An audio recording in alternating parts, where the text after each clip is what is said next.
ብዙ ሰዎች የ9 ወር የርክዝና ጊዜሽንና 2 ዓመት በጀርባ አዘልሽውን ያወራሉ። እኔ ግን ዛሬም ስለ ስኬቴ ስትጨናነቂ አየሁሽ። ብዙ ሰው የዛኔውን ያነሳል። አንቺ ግን ዛሬም ስለ ስኬቴ ስለኔ ድል ስትጸልይልኝ አየሁሽ።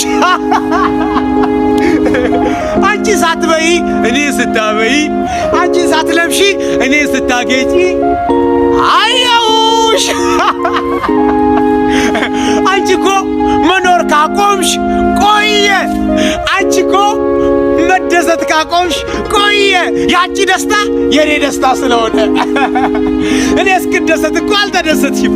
ለኔ ስትኖሪ፣ ለኔ ስትደሰቺ፣ ለኔ ስትሆኝልኝ አየሁሽ። ወድሻለሁ እናቴ። አይ ላቭ